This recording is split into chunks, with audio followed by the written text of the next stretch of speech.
Aux armes de Bruxelles. Quelques mois plus tôt, un déjeuner fondateur s'était tenu dans cette brasserie historique de l'Îlot Sacré.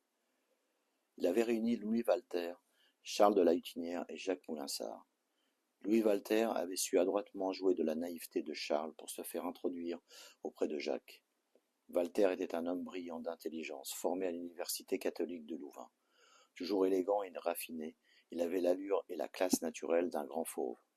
Il pouvait de même se révéler féroce, sous une apparente nonchalance.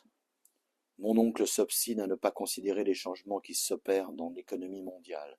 Nos discussions sont de véritables impasses. Il souhaite garder une structure financière et commerciale belge et familiale, ce qui est pour moi une erreur stratégique majeure dans le contexte présent et à venir.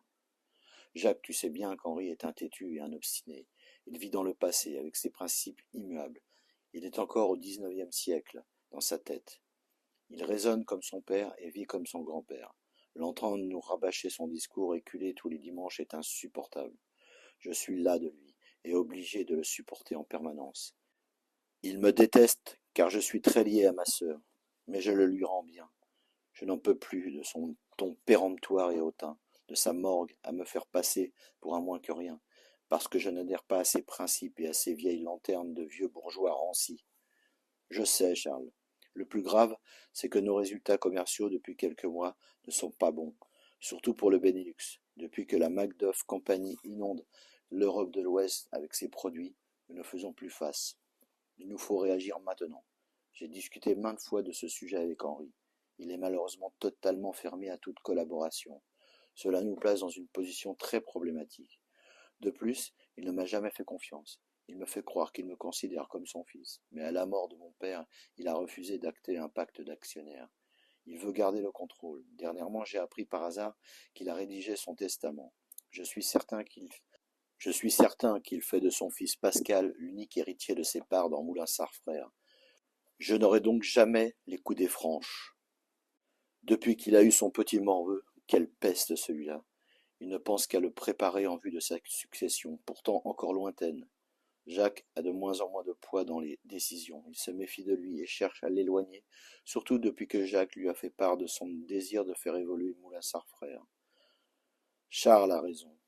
L'entêtement d'Henri va m'obliger à faire bouger les lignes contre son gré. Walter était resté impassible durant la discussion entre Jacques et Charles. Il attendit qu'elle se terminât pour intervenir après un court silence. Jacques, je vous réitère ma proposition. Rapprochons-nous. Ensemble, nous serons plus forts. Je vous propose un vrai partenariat. J'aimerais vous introduire auprès de Gianluca Cartofoli, avec qui nous travaillons sur tous les montages financiers importants chez Vandame. Il vous expliquera les détails de ma proposition. Tenez, voici ma carte. Grâce à lui, nous avons parfaitement réussi nos partenariats économiques. Jacques scruta la carte de visite. Il réfléchit un moment, l'air grave. Monsieur Walter, je vais étudier les modalités de notre rapprochement. Évidemment, je ne transigerai pas sur l'octroi de sérieuses garanties, comme vous vous en doutez. Un poste spécialement taillé à la mesure de vos ambitions vous attend à la direction de Vandame Benelux. Il vous permettra de mettre en œuvre les projets ambitieux qui vous tiennent à cœur. Le banquier suisse Gianluca Cartofoli s'occupait aussi des intérêts de la fameuse Macduff Company, une multinationale américaine implantée en Europe de l'Ouest. La Macduff était une hydre aux multiples têtes évoluant dans les secteurs d'activité très divers du bâtiment et de la construction. Le roué Louis Walter leur cachait l'essentiel. La holding Vandame, pour laquelle travaillait Walter via ET Consulting, avait passé des accords secrets de partenariat économique l'année précédente avec la compagnie américaine. Progressivement, Vandame était en train de passer sous la coupe de la Macduff Company. Le rachat de Vandame se préparait en coulisses.